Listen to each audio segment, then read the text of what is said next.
जी कहते हैं, विदुर जी, इस प्रकार भगवान शंकर ने प्रचेताओं का उपदेश दिया। फिर प्रचेताओं को शंकर जी की बड़े भक्ति भाव से पूजा की। इसके पश्चात वे उन राजकुमारों के सामने ही अंतर्धान हो गए। सब के सब प्रचेता जल में खड़े रहकर भगवान रुद्र के बताए हुए स्रोत का जप करते हुए 10,000 वर्ष तक तपस्या करते रहे। इन दिनों राजा प्राचीन बढ़ी का चित्त कर्म कांड में बहुत रम गया था। उन्हें आध्यात्म विद्या विशारद परम कृपालु नारद जी ने उपदेश दिया। उन्होंने कहा कि राजन, इन कर्मों के द्वारा तुम अपना कौन सा कल्याण करना चाहते हो? दुख के अत्यांतनिक नाश के और परमानंद की प्राप्ति का नाम ही कल्याण है। वह तो कर्मों से नहीं मिलता। राजा ने कहा, महाभाग नारद जी, मेरी बुद्धि कर्म में फंसी हुई है, इसलिए मुझे परम कल्याण का कोई पता नहीं है।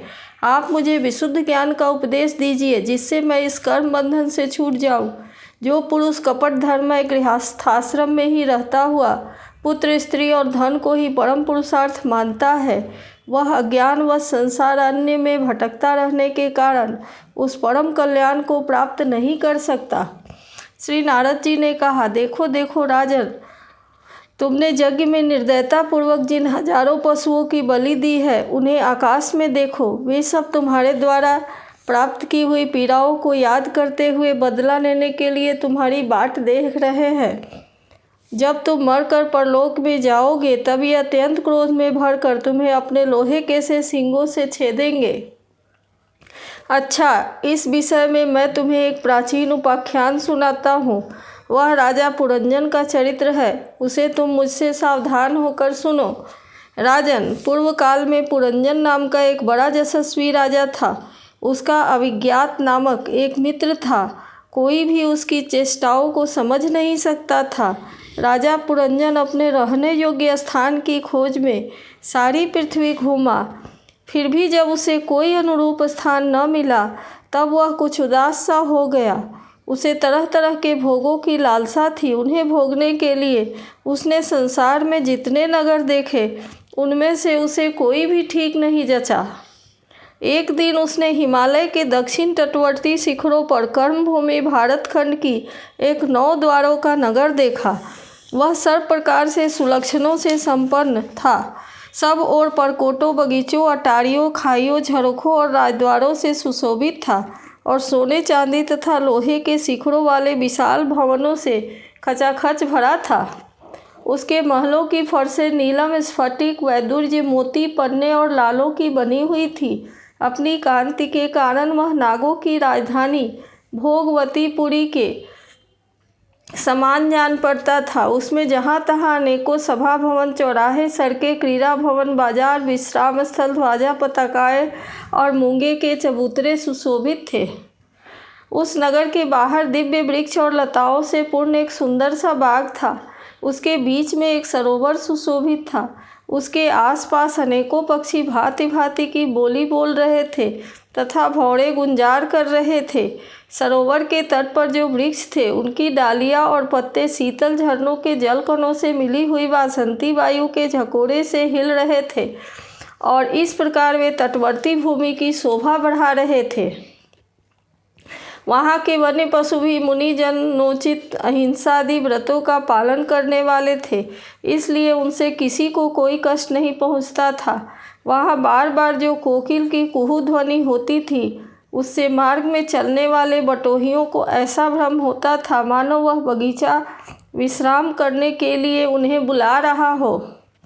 राजा पुरंजन ने उस अद्भुत वन में घूमते घूमते एक सुंदरी को आते देखा, जो अकस्मात उधर चली आई थी। उसके साथ 10 सेवक थे, जिसमें से प्रत्येक 100-100 नायिकाओं का पति था। एक 5 फन वाला सांप उनका द्वारपाल था, वही उसकी सब ओर से रक्षा करता था। वह सुंदरी भोली भाली किशोरी थी और विवाह के लिए श्रेष्ठ पुरुष की खोज में थी। उसकी नासिका, दंत पंक्ति, कपोल और मुख बहुत सुंदर थे। उसके समान कानों में कुंडल झिलमिला रहे थे। उसका रंग सांवला था, कटी प्रदेश सुंदर था। वह पीले रंग की साड़ी और सोने की करधनी पहने हुई थी तथा चलते हुए चरणों से निपुणों की झनकार करती जाती थी। अधिक क्या, वह साक्षात कोई देवी सी जान पड़ती थी। वह गजगामिनी बाला किशोरावस्था की सूचना देने वाले अपने गोल गोल समान और परस्पर सटे हुए स्तनों को लज्जावश बार बार अंचल से ढकती जाती थी। उसकी प्रेम से मटकती भाव और प्रेम पूर्व तिरछी चितवन के बाण से घायल होकर वीर पुरंजन ने लज्जा युक्त मुस्कान से और भी सुंदर लगने वाली उस देवी से मधुर वाणी में कहा, कमल दल लोचने, मुझे बताओ तुम कौन हो, किसकी कन्या हो? साध्वी, इस समय यहाँ कहाँ से आ रही हो? भीरू, इस पुरी के समीप तुम क्या करना चाहती हो? शुभ्रू, तुम्हारे साथ ही इस 11वें महान शूरवीर से संचालित ये 10 सेवक कौन है? और ये सहेलियाँ तथा तुम्हारे आगे आगे चलने वाला यह सर्प कौन है? सुंदरी, तुम साक्षात लज्जा देवी हो अथवा उमा रमा और ब्रह्माणी में से कोई हो? वहाँ वन में मुनियों की तरह एकांतवास में करके क्या अपने पतिदेव की खोज कर रही हो? तुम्हारे प्राणनाथ तो उनके चरणों की कमला करती हो, इतने से ही पूर्ण काम हो जाएंगे। अच्छा, यदि तुम साक्षात कमला देवी हो तो तुम्हारे हाथ का क्रीड़ा कमल कहाँ गिर गया? शुभके, तुम इनमें से तो कोई नहीं हो ही नहीं, क्योंकि तुम्हारे चरण पृथ्वी का स्पर्श कर रहे हैं। अच्छा, यदि तुम कोई मानवी ही हो तो लक्ष्मी जी जिस प्रकार भगवान विष्णु के साथ वैकुंठ की शोभा बढ़ाती है, उसी प्रकार तुम मेरे साथ इस श्रेष्ठ पुरी को अलंकृत करो। देखो, मैं बड़ा वीर ही और पराक्रमी हूँ, परंतु आज तुम्हारे कटाक्षों से मेरे मन को बेकाबू कर दिया है। तुम्हारी लजीली और रति भाव से भरी मुस्कान के साथ भौहों के संकेत पाकर यह शक्तिशाली कामदेव मुझे पीड़ित कर रहा है। इसलिए सुंदरी, अब तुम्हें मुझ पर कृपा करनी चाहिए। सुचिस्मिते, सुंदर भौहें और सुगंध नेत्रों से सुशोभित तुम्हारा मुखारविंद इन लंबी लंबी काली अलकावलियों से घिरा हुआ है। तुम्हारे मुख से निकले हुए वाक्य बड़े ही मीठे और मन हरने वाले हैं, परंतु वह मुख तो लाज के मारे मेरी ओर होता ही नहीं। जरा ऊंचा करके अपने उस सुंदर मुखड़े का मुझे दर्शन तो कराओ। श्री नारद जी ने कहा, वीरवर, जब राजा पुरंजन ने अधीर से होकर इस प्रकार याचना की, तब उस बाला ने भी हंसते हुए उसका अनुमोदन किया। वह भी राजा को देखकर मोहित हो चुकी थी। वह कहने लगी, नरश्रेष्ठ, हमें अपने उत्पन्न करने वाले का ठीक ठीक पता नहीं है और न हम अपने या किसी दूसरे के नाम या गोत्र को ही जानते हैं। वीरवर, आज हम सब इस पुरी में है, इसके सिवा मैं और कुछ नहीं जानती। मुझे इसका भी पता नहीं है कि हमारे रहने के लिए यह पुरी किसने बनाई है। प्रियवर, ये पुरुष मेरे सखा और स्त्रियां मेरी सहेलियां हैं तथा जिस समय मैं सो जाती हूँ यह सर्प जागता हुआ इस पुरी की रक्षा करता रहता है। शत्रुदमन, आप यहाँ पधारे, यह मेरे लिए सौभाग्य की बात है। आपका मंगल हो। आपको विषय भोगों की इच्छा है, उसकी पूर्ति के लिए मैं अपने साथियों सहित सभी प्रकार के भोग प्रस्तुत करती रहूँगी।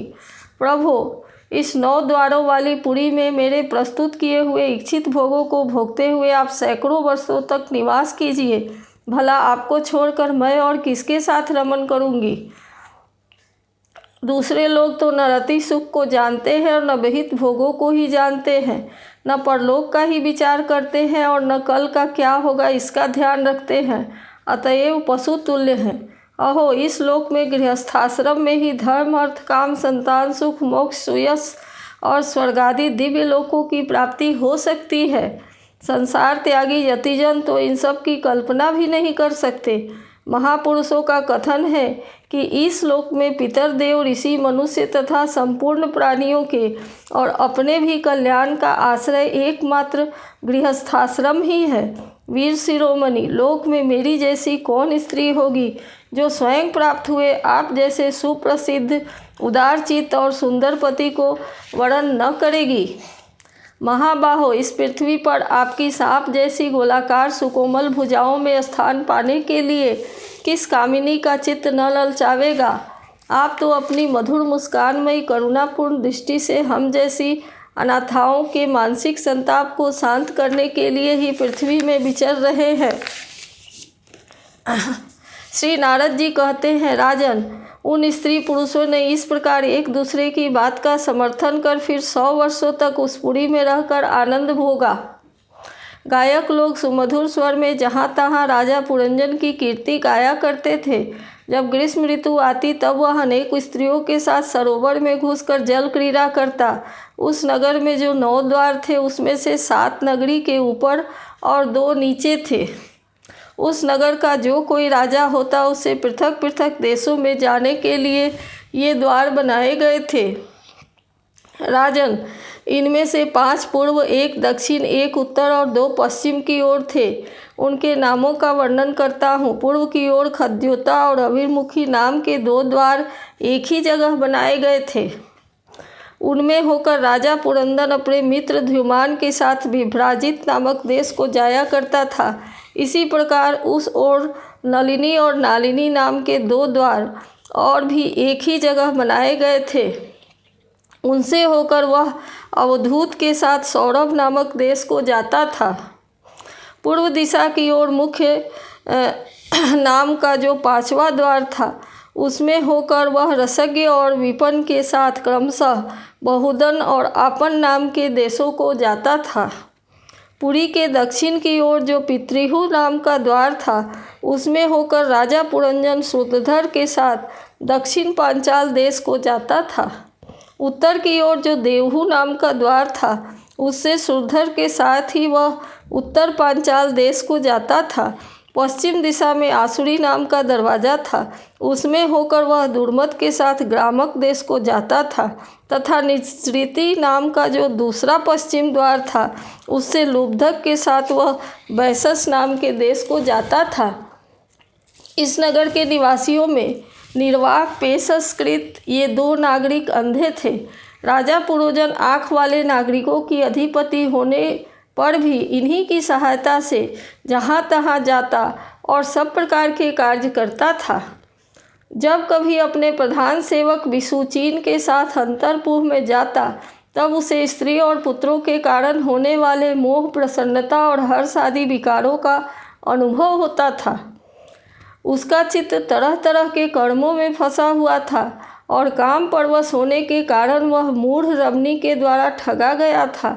उसकी रानी जो काम करती थी वही वह भी करने लगता था। जब वह मद्यपान करती तब वह भी मदिरा पीता और मद से उन्मत्त हो जाता था। जब वह भोजन करती तब आप भी भोजन करने लगता और जब वह कुछ चबाती तब आप ही वही वस्तु चबाने लगता था। इसी प्रकार कभी उसके गाने पर गाने लगता, रोने पर रोने लगता, हंसने पर हंसने लगता और बोलने पर बोलने लगता। वह दौड़ती तो आप भी दौड़ने लगता, खड़ी होती तो आप भी खड़ा हो जाता, सोती तो आप भी उसी के साथ सो जाता और बैठती तो आप भी बैठ जाता। कभी वह सुनने लगती तो आप भी सुनने लगता, देखती तो देखने लगता, सूंघती तो सूंघने लगता और किसी चीज़ को छूती तो आप भी छूने लगता। कभी उसकी प्रिया शोकाकुल होती तो आप भी अत्यंत दीन के समान व्याकुल हो जाता। जब वह प्रसन्न होती तो आप भी प्रसन्न हो जाता और उसके आनंदित होने पर आप भी आनंदित हो जाता। इस प्रकार राजा पुरंजन अपनी सुंदरी रानी के द्वारा ठगा गया। सारा प्रकृति पढ़कर ही उसको धोखा देने लगा। वह मूर्ख विवश होकर इच्छा न होने पर भी खेल के लिए घर पर पाले हुए बंदर के समान अनुकरण करता रहता। इति श्रीमद्भागवत महापुराणे पारमहंस्या संहितायां चतुर्थ स्कंधे पुरंजनोपाख्याने पंचविंशोऽध्यायः।